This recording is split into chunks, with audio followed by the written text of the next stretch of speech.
Wujud segala perjuangan dan syukur diwujudkan dalam sebuah gerakan dengan alunan musik.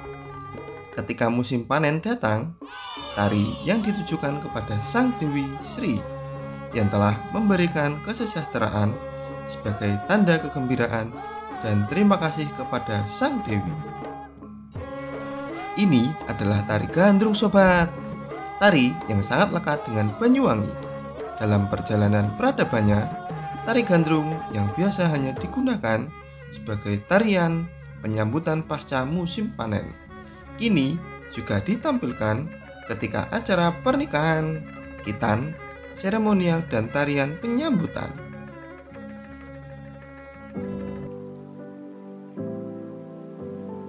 Selamat datang di Banyuwangi.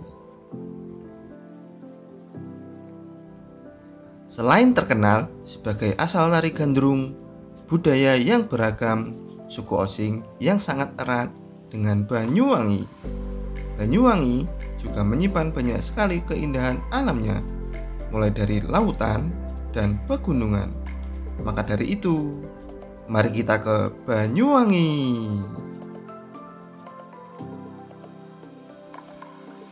Kali ini kita berada di ujung timur Pulau Jawa. Banyuwangi merupakan wilayah yang lahir dari wujud kesetiaan seorang istri pada suaminya. Kalian tahu itu tidak? Coba cek cerita legenda mereka ya.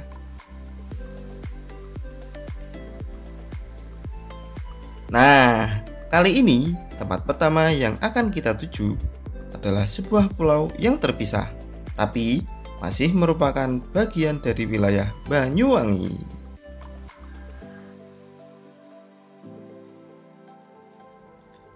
Dan mari kita ke Pulau Tabuhan.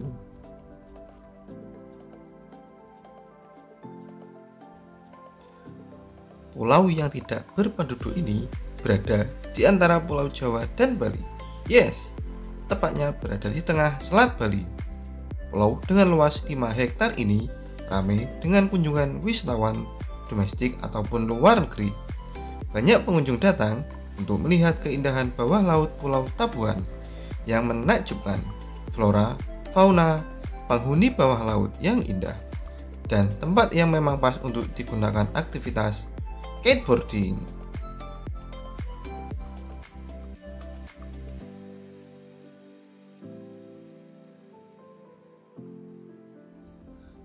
Tak hanya di Banyuwangi, Pulau Tabuhan menjadi tempat yang ideal untuk skateboarding di Asia Tenggara. Hingga pada tahun 2015 lalu, Pulau Tabuhan pernah menjadi tuan rumah dalam kejuaraan pro skateboarding. Jernihnya air laut yang membuat gradasi seperti warna biru bercampur hijau muda tampak dari kejauhan. Selain itu, di tengah-tengah pulau terdapat pohon-pohon yang tumbuh subur di pasir putih yang ada di sini.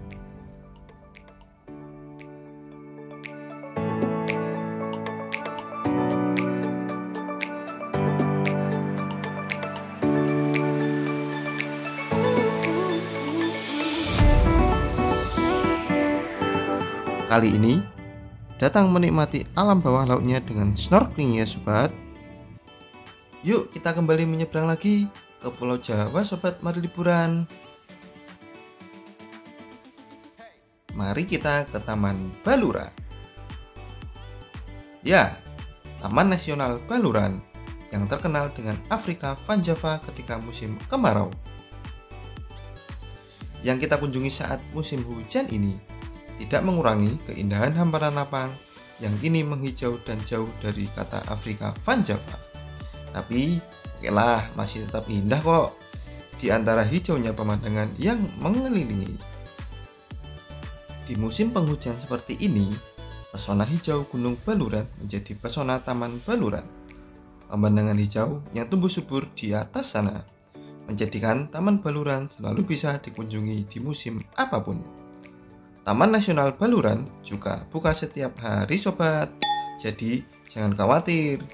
Tapi jika kalian ingin melihat Taman Baluran sebagai Afrika Van Java, kalian bisa datang di musim kemarau pada bulan Mei sampai Oktober, kalian akan mendapatkan pemandangan terbaik kemarau di sini. Rumput-rumput savana bekol yang menguning dan kering. Ya, itulah Afrika Van Java. Namun, kali ini kita menikmati sensasi dan panorama yang berbeda yang tak kalah asyik. Rumput, pohon yang hijau karena air yang cukup, dan bunga-bunga cantik yang hanya ada di musim sekarang ini. Jadi, tidak ada salahnya berkunjung di kedua musim. Nah, di sana, di Savana Bekol adalah tempat hidup habitat satwa yang ada di Taman Nasional Baluran. Di sini ada kerbau, banteng, rusa, merak, ular, anjing hutan, terenggiling, lutung, dan kera. Tapi, kita akan paling dengan mudah menemui si kera yang sering muncul dan berjalan-jalan di sekitaran sini. Mungkin mereka merasa dikunjungi saudara kali ya, makanya mereka berkeliaran datang untuk menyapa rasa jenis mereka. Hahaha. Oh iya, semua hewan-hewan satwa yang hidup di sini dilindungi ya sobat. Jadi kalau kita berkunjung ke sini, jangan melakukan hal-hal yang mengganggu, apalagi sampai membahayakan mereka. Mari kita sama-sama saling menjaga dan melindungi. Tapi sebaiknya dimanapun kita berada, dilindungi atau tidak, sebenarnya itu adalah kewajiban dari kita sebagai manusia yang berakal untuk tidak merusak apa yang telah diciptakan ya sobat. Ayo guys, jalan-jalan di Banyuwangi guys bersama kita. Banyuwangi Adventure. Melanjutkan perjalanan agak jauh meninggalkan Taman Nasional Baluran.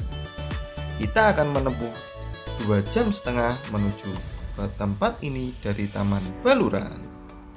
Mari kita ke Kawah Ijen. Ya, siapkan badan yang fit biar bisa menikmati setiap momennya ya sobat. Sampailah kita di Kawah Ijen. Mari bersiap-siap melakukan pendakian ya. Kawah Ijen ini memasuki pada 2 kabupaten, Banyuwangi dan Bondowoso. Kebanyakan orang, dan seperti kita saat ini, masuk melalui Kabupaten Banyuwangi. Membuat Kawah Ijen dikenal sebagai tempat wisata milik Banyuwangi. Mari kita naik ke puncak Ijen sobat. Pendakian ini membutuhkan kurang lebih waktu 2-4 jam sobat.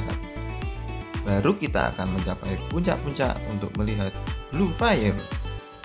Gunung Ijen ini sama tingginya dengan Gunung Raung dan Gunung Merapi sobat. Kawah Ijen yang akan kita lihat nanti merupakan akibat dari letusan Gunung Ijen pada tahun 1999 yang akhirnya membentuk lekukan besar dan menjadi Danau Kawah.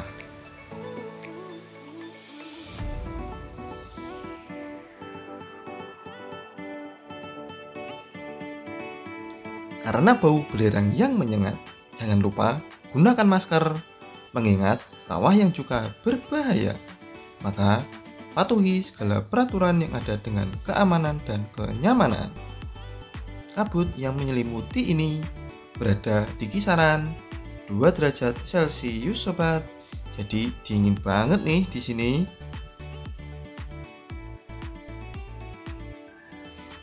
Di dalam perjalanan ini kita akan menemui tanaman-tanaman dan bunga-bunga, dari bunga Edelweiss, bunga cemara gunung, dan hamparan pohon-pohon manis rejo di sepanjang jalan menuju Danau Kawah. Nah, danaunya sudah mulai kelihatan nih sobat. Tapi sayangnya karena kita datang di musim penghujan, kita tidak bisa melihat Blue Fire dengan jelas sobat. Jadi idealnya memang Kawah Ijen didatangi ketika musim kemarau di bulan Juli sampai Oktober.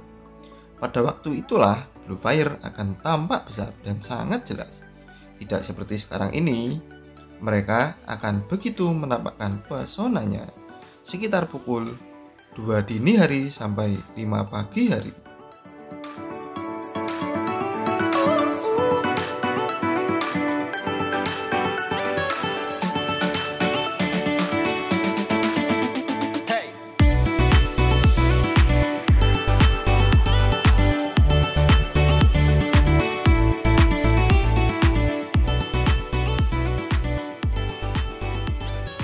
Blue fire sendiri merupakan fenomena keluarnya gas belerang secara alami dari celah bebatuan dengan suhu rata-rata 600 derajat Celcius. Wih, bakal sepanas apa ya di kawah ini? Tingkat keasaman dari kawah ijen mendekati titik nol sehingga dapat melarutkan segala macam benda yang masuk ke dalamnya. Jadi, hati-hati ya sobat, jaga jarak aman. Kawah Ijen merupakan danau asam yang berwarna hijau kebiruan, memiliki diameter 700 meter dan kedalaman 200 meter dengan volume danau hingga 36 kubik di luas 5.000-an hektar. Danau air asam terbesar di dunia pada tahun 2016, Gunung Ijen tercatat sebagai cagar biosfer oleh UNESCO.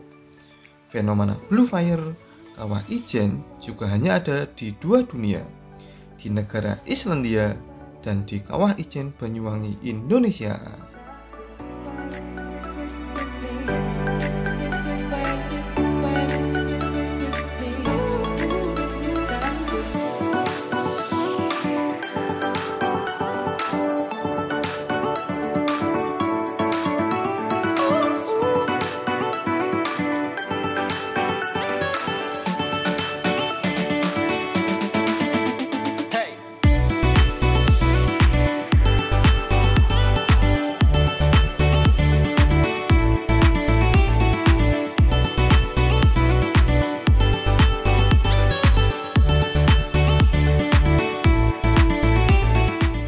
Nah, gimana sobat?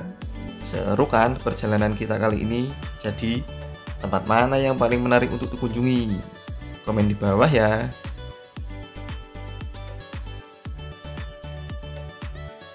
Berangkat sendirian, bersama teman, atau keluarga, yang pasti mari liburan.